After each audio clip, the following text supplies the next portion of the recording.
Christus. The symmetry vector. Apocrypha 2. URIM and THUMMIM. Harmony of the universe. Pythagoras and the monochord. Symmetry vector, harmonic overtone.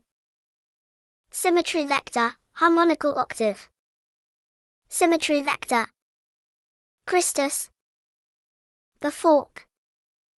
Monochord. Master said to Christus, he has built his own like we all do and is one of us, when we are in the garden. He already asked, when you will come, and be with us too. Everything is prepared and will only take a few days until you have all the parts elaborated. Christus went to the carpenter because he knew where the house is, and after 2 days, he arrived at the carpenter's house.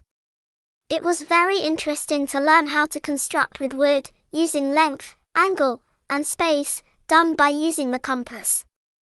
The tools were also beautifully made, and the carpenter always had the right tool for different tasks, solving the problems of physics perfectly.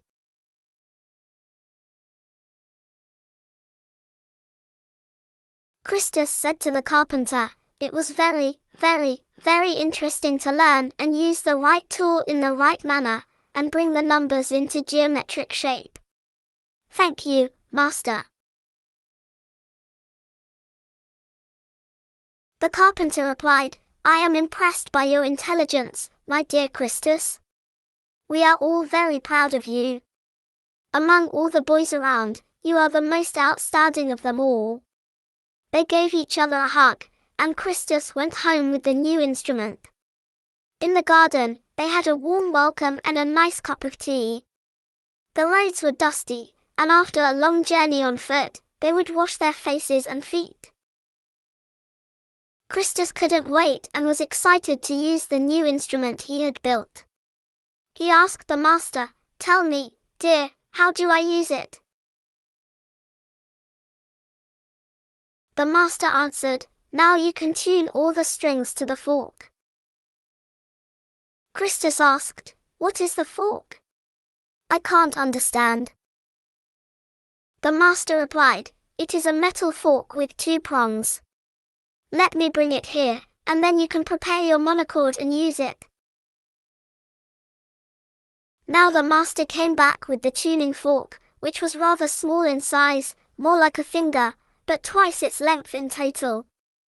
The master sat down, hit the stone table, and then touched the body of the box.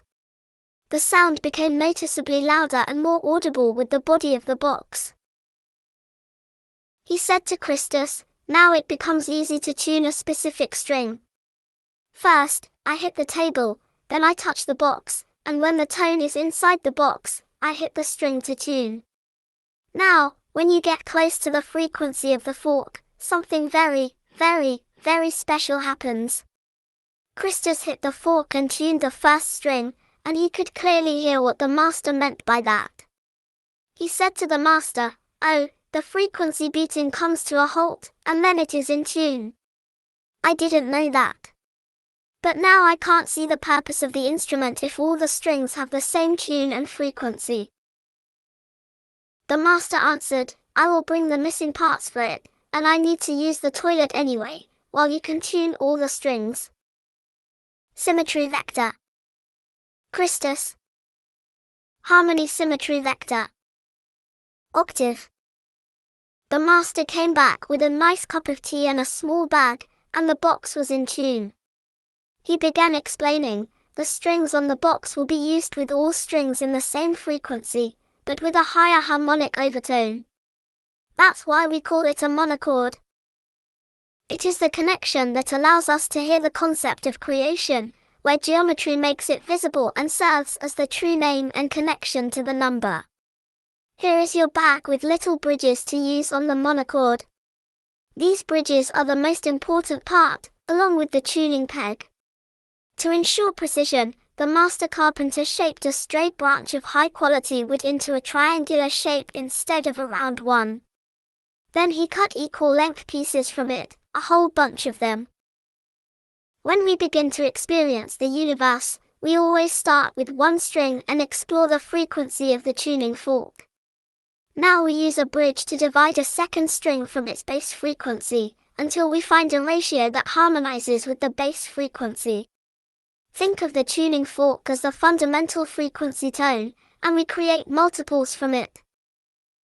By slightly shifting the bridge, we discover that the same concept applies to the harmonic overtones, and we can use the beat frequency as an indication of the tuning process and its direction.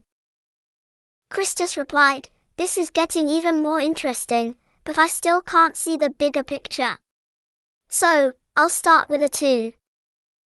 He placed the bridge in the middle of the instrument to divide the string and its frequency by 2. Christus said, "It's like when women sing higher than men, they call it the octave. That is interesting and it sounds straight and powerful, just like the mixed choir in the temple." The master said, "Yes, that's true. Now you have the sacred octave, which represents the final product of creation in the universe. From now on, always remember that the octave contains the entire universe." Christus wondered what would come next and placed a third bridge to explore the next harmonic overtone. He said to the master, "The 3 will be exciting. It's like an opposite but matching concept to the 2.